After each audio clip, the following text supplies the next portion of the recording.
یسوع المسیح کے زندہ جلالی اور بابرکت نام میں آپ سب کی سلامتی ہو۔ آئے میرے ساتھ نکالیں کلام اقدس میں سے عہد جدید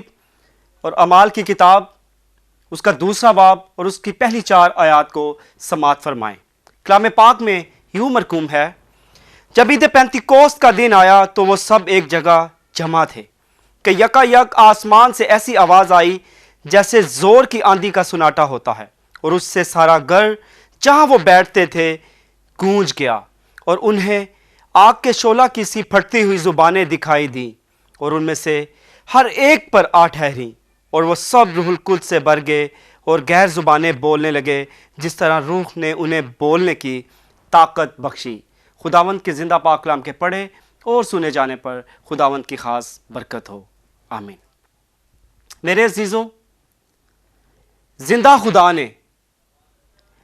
یہودیوں کو مقدس موسیٰ کی معرفت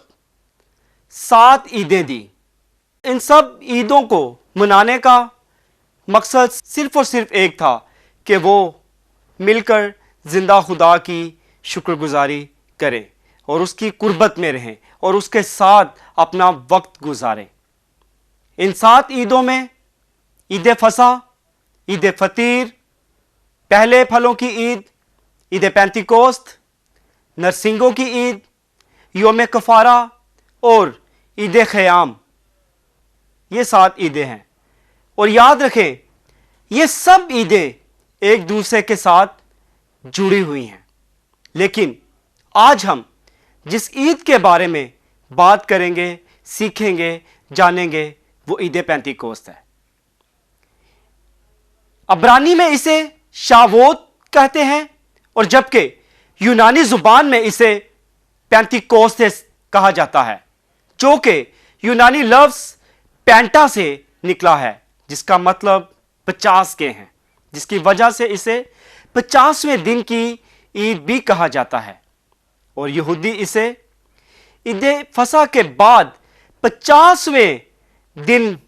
مناتے تھے۔ جب ہم اخبار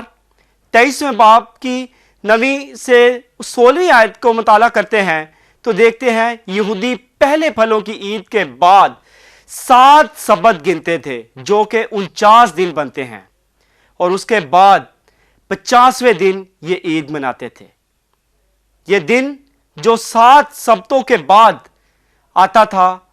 جو کہ ہفتے کا پہلا دن ہوتا تھا، یہ دن عید پینتیکوست کا دن تھا۔ اسی لیے اسے ہفتوں کی عید بھی کہا جاتا ہے، اسے عید خمسین بھی کہا جاتا ہے، اور اسے 50ویں دن کی عید بھی کہا جاتا ہے۔ اب ہم دیکھیں گے عید پینتیکوست کا آغاز یا اس کی وجہ یا اس کا سبب کیا ہے۔ اس کی پہلی وجہ، جب یہودی مصر کی غلامی سے نکل کر، رفدیم کے علاقہ سے نکل کر سینا کے بیابان پر پہنچے تو وہاں پر پہاڑ کے چوگرد انہوں نے اپنے ڈیرے لگا لیے، اور تب زندہ خدا نے موسیٰ سے کہا کہ اپنے لوگوں کو اپنے آپ کو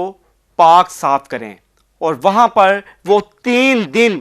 ان لوگوں نے اپنے آپ کو پاک کیا، خداوند کی حضوری میں جھکے، اور تب مقدس موسیٰ زندہ خدا کے پاس کوہ سینا کے پہاڑ پر شریعت یعنی ان احکامات کو لینے گیا جو زندہ خدا نے اسے دینے تھے۔ اور کہا جاتا ہے کہ اسی شریعت کے ملنے کی یادگار یا شریعت کے دیے جانے کی سالگرہ کو عید پینتیکوست کہا جاتا ہے، جبکہ ایک روایت کے مطابق فصح کے سبت کے 1 دن بعد کاہن ہیکل میں ہلانے والی قربانے کے لیے گندم کا پولا، جو نئی فصل کا نشان ہوتا تھا، یعنی پہلے پھلوں کا شروع، اس کے بعد 7 سبتوں کو گنا جاتا تھا، یعنی کہ 7 کو ملٹیپلائی 7 سے کریں تو 49۔ 7 سبت اور اگلا دن پہلے پھلوں کی عید کا ہوتا تھا، یعنی کہ 7 multiply 7 is equal to 49 plus 1، یعنی کہ 50واں دن جو اگلا دن ہوتا تھا وہ ان کے پہلے پھلوں کی عید کا دن تھا۔ اور جبکہ ایک کمرانی لوگ، جو کمرانی برادری ہے، وہ اس دن کو اس طرح مناتے ہیں کہ عید پینتیکوس کے دن یا اس دن وہ نئے لوگوں کو اپنی برادری میں یا اپنی ٹیم میں یا اپنی آرگنائزیشن میں شامل کرنے کو عید پینتیکوس کا دن مناتے ہیں۔ اور اب بات آتی ہے کہ عید پینتیکوس کا مقام یا عید منانے کا مقام یا وہ مقام جہاں پر روح القدس کا نزول ہوا، اس کی کیا اہمیت ہے، یا وہ کون سی جگہ تھی کہ جہاں پر روح القدس کا نزول ہوا۔ یاد ہے، ہم سب جانتے ہیں کہ کوہ موریا، جہاں پر ابراہیم نے اسحاق کو قربانی کے لیے لے کر گیا اور جہاں پر اس نے اپنے بیٹے کی قربانی کو کرنا تھا، اس پہاڑ کو جسے کوہ موریا کے نام پر جانا جاتا ہے، یہ وہی بالا خانہ ہے۔ اور اسی بالا خانہ پر جہاں پر ہیکل سلیمانی تھی، یعنی سلیمان کی تیار کردہ تعمیر کردہ ہیکل تھی، وہ یہی مقام تھا۔ اور اس کے بعد اسی مقام پر یسوع المسیح کی قربانی، یعنی اسی پہاڑی سلسلہ میں یسوع المسیح کی قربانی کا سلسلہ ہوا، اور یہ وہی مقام ہے۔ اور اسی مقام پر شاگردوں پر روح القدس کا نزول ہوا، یعنی یہ بالا خانہ کوہ موریا کا، یروشلم کا، یہ وہ علاقہ ہے جہاں پر ابراہیم اسحاق کی قربانی کو گیا، جہاں پر ہیکل سلیمانی موجود تھی، اور وہاں پر یسوع المسیح کی قربانی کا سلسلہ ہوا، اور اسی بالا خانہ پر اور اسی مقام پر شاگردوں کو روح القدس کا نزول ہوا۔ اور اب ہم دیکھیں گے پرانے اور نئے عہد نامے میں عید پینتیکوس کا موازنہ۔ جب ہم پرانے عہد نامہ میں عید پینتیکوس کو دیکھتے ہیں تو ہم دیکھتے ہیں کہ زندہ خدا نے مقدس موسیٰ کو جو تختیوں پر کلام دیا، جو شریعت دی، وہ تختیوں پر لکھ کر دی۔ لیکن اس کے عوض جب ہم نئے عہد نامہ میں عید پینتیکوس کا موازنہ کرتے ہیں تو ہم دیکھتے ہیں کہ یہاں پر پتھر کی تختیوں پر نہیں بلکہ دل کی تختیوں پر کلام لکھ دیا گیا، اور اس کا ذکر ہم کرنتھیوں 3 باب کی 3 آیت میں دیکھتے ہیں۔ پرانے اور نئے عہد نامے میں پینتیکوست کا جو موازنہ ہے، ہم دیکھتے ہیں کہ روح القدس کا نزول شعلہ کی مانند پہاڑ پر اترا۔ لیکن جب ہم دیکھتے ہیں پرانے عہد نامہ میں زندہ خدا نے مقدس موسیٰ کو شریعت یا احکامات دینے کے لیے پہاڑ پر بلایا، اور وہاں پر مقدس موسیٰ کو تھوڑی دیر ہو گئی، اور جب وہ واپس پہاڑ سے نیچے اترتا ہے تو دیکھتا ہے کہ لوگوں نے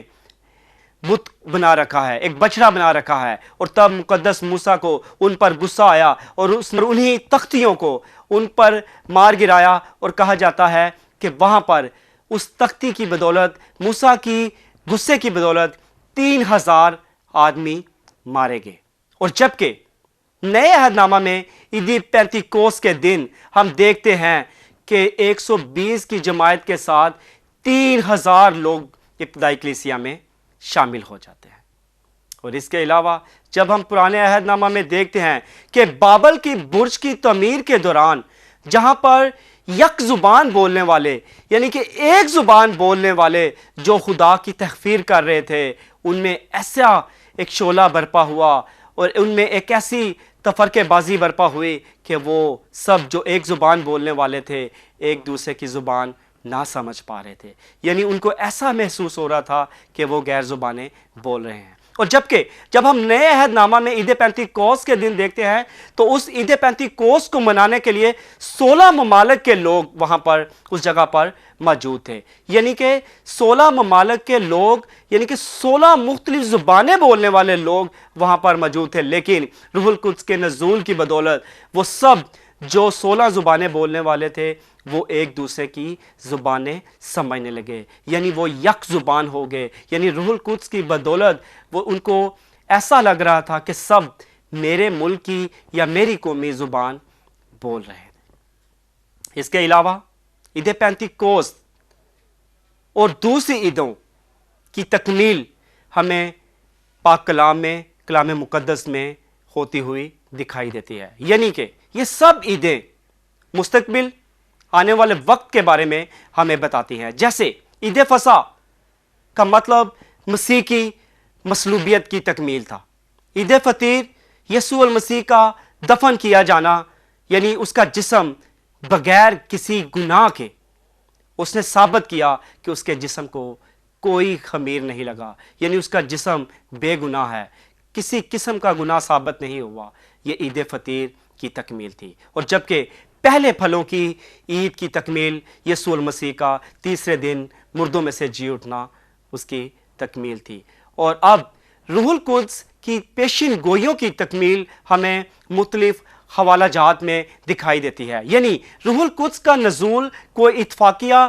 حادثہ نہیں، بلکہ یہ بہت سی پیشن گوئیوں کی تکمیل ہے. جب ہم یوئیل نبی کی نبوت کو دیکھتے ہیں تو اس نے کہا کہ میں اپنے روح کو ہر فرد بشر پر نازل کروں گا، جو تمہارے بیٹے اور تمہاری بیٹیاں نبوت کریں گی. اس کے علاوہ ہم یہ سایہ نبی کی معرفت اس کی نبوت کو دیکھتے ہیں، اور لکھا ہے یہ سایہ 28ویں باب کی 11 سے 13ویں آیات میں، لیکن وہ بیگانہ لبوں اور اجنبی زبانوں سے ان لوگوں سے کلام کرے گا جن کو اس نے فرمایا، یعنی یہ آرام ہے، تم تھکے ماندوں کو آرام دو. اور جب ہم متی 3 باب کی 11ویں آیت کا مطالعہ کرتے ہیں تو دیکھتے ہیں یوحنا نبی کی نبوت، وہ مجھ سے زور آور ہے، میں اس کی جوتیاں اٹھانے کے لائق نہیں، وہ تم کو روح القدس اور آگ سے بپتسمہ دے گا. اور اس کے علاوہ خداوند یسوع المسیح کی نبوت، مگر تم تھوڑے دنوں کے بعد روح القدس کا بپتسمہ پاؤ گے. اعمال 1 باب اور اس کی 5ویں آیت. یعنی عید پینتیکوست کوئی اتفاقیہ حادثہ نہیں، بلکہ بہت سی پیشن گوئیوں کی تکمیل ہے. اس کے علاوہ جب ہم پرانے اور نئے عہد میں روح القدس کا نزول کا مطالعہ کرتے ہیں تو ہم دیکھتے ہیں کہ پرانے عہد نامہ میں روح القدس کا نزول جو تھا وہ نزول خاص تھا. یعنی کہ اس دور میں، اس وقت میں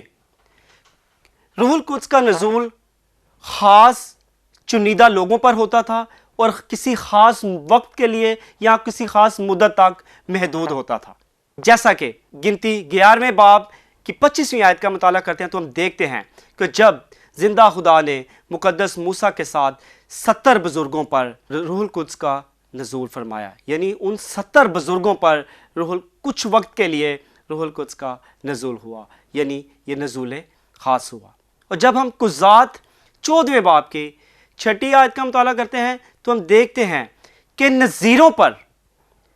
روح القدس کا نزول ہوتا تھا. اس کے علاوہ پہلے سیموئیل 10ویں باب کی 5ویں سے 25ویں آیت کا مطالعہ دیکھتے ہیں تو ہم نبیوں پر روح القدس کا نزول دیکھتے ہیں، یعنی نزول خاص دیکھتے ہیں. یعنی کہ پرانے عہد نامہ میں روح القدس کا نزول خاص تھا، جبکہ اس کے عوض جب ہم نئے عہد نامہ میں یا نئے عہد کا نزول روح القدس کا نزول دیکھتے ہیں تو ہم دیکھتے ہیں کہ یہ نزول عام ہے. یعنی روح القدس جب ہم دیکھتے ہیں کہ متی 30 باب کی 11ویں آیت میں تو لکھا ہے وہ تم کو روح القدس دے گا، یعنی کہ ہر فرد بشر کو روح القدس مہیا کیا جائے گا، یا ان پر روح القدس نچھاور کیا جائے گا، یا ہر فرد بشر پر روح القدس کی برکت ساری ہوگی. اور جب اعمال 1 باب کی 5ویں آیت کا مطالعہ کرتے ہیں تو وہاں پہ لکھا ہے تم سب تھوڑے دنوں کے بعد روح القدس پاؤ گے.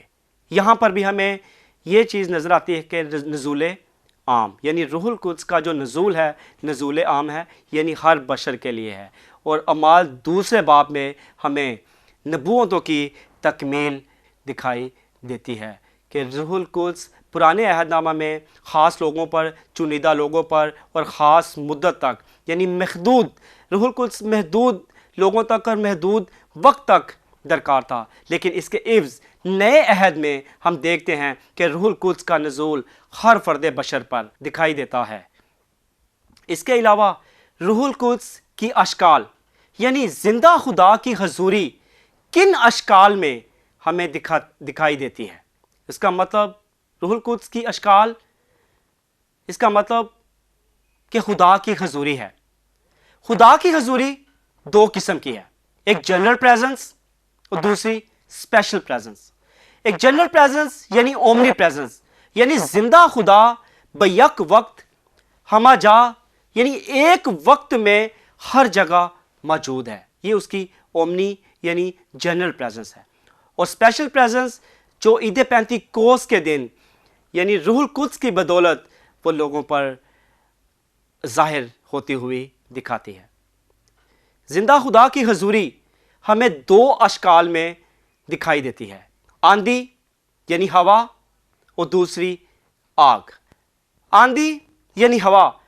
جس کا عبرانی لفظ رواح, جس کا مطلب خدا کا دم ہے, اور اسے یونانی زبان میں نیوما کہا گیا ہے. ہوا, پانی اور روشنی انسانی زندگی کی اہم ضروریات میں سے ہیں, مگر ہوا یعنی سانس ان سب میں سے اہم ہے. یعنی انسان روشنی اور پانی کے بغیر تو کسی خاص وقت تک زندہ رہ سکتا ہے, لیکن سانس کے بغیر کچھ سیکنڈ کے بعد اس کی زندگی ختم ہو جاتی ہے. جیسے مچھلی پانی کے بغیر زندہ نہیں رہ سکتی, اسی طرح انسان ہوا کے بغیر زندہ نہیں رہ. ہوا بظاہری طور پر ہمیں نظر نہیں آتی, مگر اس کی بدولت ہم چیزوں کو, کاغذ کو یا مختلف چیزوں کو اڑتے ہوئے یا حرکت کرتے ہوئے دکھائی دیتے ہیں. بالکل اسی طرح ہماری دعائیں, ہماری مناجاتیں, ہماری التجائیں ہوا کے ذریعے زندہ خدا تک, روح القدس کے ذریعے زندہ خدا تک پہنچتی ہیں, اور اس کا جواب زندہ خدا بالکل اسی ہوا, بالکل اسی دم کے وسیلہ سے, بالکل اسی سانس کے وسیلہ سے, اسی روح القدس کے وسیلہ سے ہمیں واپس بھیجتا ہے. جب ہم پیدائش پہلے باب کی دوسری آیت کا مطالعہ کرتے ہیں تو ہم دیکھتے ہیں کہ خدا کی روح پانیوں پر جنبش کرتی تھی, اور وہاں پر عبرانی لفظ رواح استعمال ہوا ہے. اس کے علاوہ حزقیل 37ویں باب میں ہم جب دیکھتے ہیں تو وہاں پر حزقیل کو ہڈیوں کی وادی میں جب زندہ خدا نے دکھایا کہ سوکھی ہڈیوں میں جان ڈالی گئی, تو وہاں پر لکھا ہے کہ خدا کی روح یعنی رواح وہاں پر چل رہی تھی, اور وہاں پر زندہ خدا نے ان ہڈیوں پر جان ڈالی گئی. اور اسی تخلیق کائنات کے دوران جب انسان کی تخلیق ہوئی تو انسان میں جو زندگی کا دم پھونکا گیا وہ بھی یہی رواح تھا, یعنی زندگی کا دم تھا, یعنی خدا کی سانس تھی. یعنی میری اور آپ کی زندگیوں میں زندہ خدا کی حضوری اس سانس کی بدولت, روح القدس کی بدولت جاری اور ساری ہے. اس کے علاوہ روح القدس کی اشکال میں سے دوسری شکل یعنی خدا کی حضوری آگ کی شکل میں رہی ہے. جب ہم دیکھتے ہیں کہ بنی اسرائیل بیابانی سفر میں تھے تو وہاں پر بادل کے ستون میں ہمیں خدا کی حضوری اپنے لوگوں پر دکھائی دیتی ہے. اور جب ہم مقدس موسیٰ کو دیکھتے ہیں تو زندہ خدا جلتی جھاڑی میں آگ کی شکل میں مقدس موسیٰ کو ملا اور اس سے باتیں کرتا ہوا دکھائی دیتا ہے. یاد رکھیں کہ آگ کا کام کیا ہے. آگ روشنی پیدا کرتی ہے, جس کا مطلب اندھیروں کا خاتمہ ہے. آگ کا کام پیوریفائی کرنا ہے, خالص کرنا ہے, پاک کرنا ہے. جب ہم میڈیکل اوزاروں کو, میڈیکل انسٹرومنٹس کو دیکھتے ہیں تو وہ آگ سے ان انسٹرومنٹس کو اسٹیرلائز کرتے ہیں, پاک کرتے ہیں, صاف کرتے ہیں. اس کے علاوہ سونا چاندی کو جب خالص بنایا جاتا ہے تو اسی آگ کی بٹی میں ڈال کر اس کو خالص یعنی پیوریفائی کیا جاتا ہے. اس کے علاوہ آگ کا کام مختلف دھاتوں کو پگھلانا اور ان کی اشکال کو تبدیل کرنا ہے. اسی طرح روح القدس جب شاگردوں پر نزول ہوا یا جن جن لوگوں پر روح القدس کا نزول ہوا انہیں ان کی زندگیوں میں روشنی برپا کر دی, ان کی زندگیوں کو خالص کر دیا, اور ان کی زندگیوں میں سے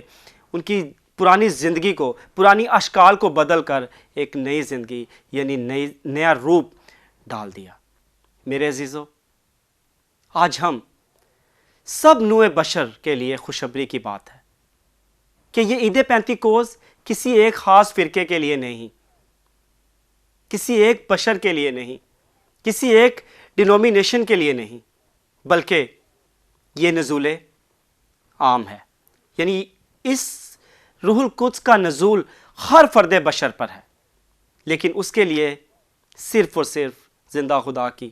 یہ شرط ہے، یہ اس کا تقاضا ہے کہ ہمیں اس کے حضور اپنے آپ کو پاکیزہ کرنا ہے، اپنی تقدیس کرنی ہے،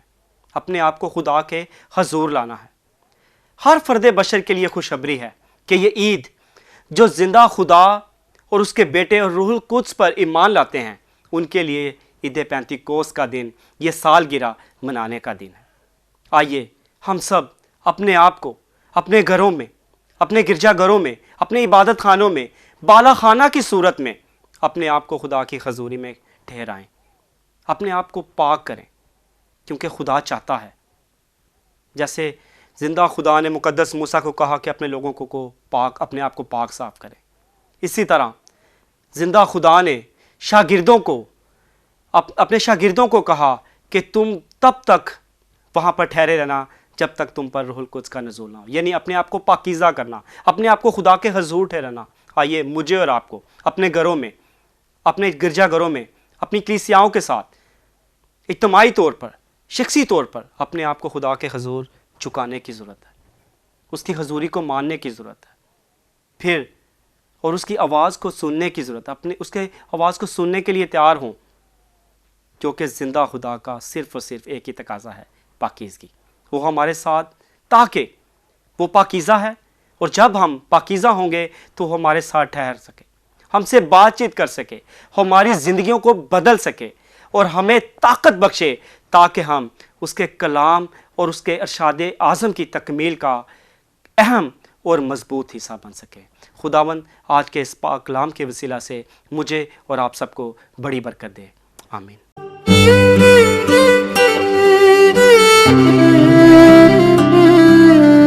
Mm-hmm.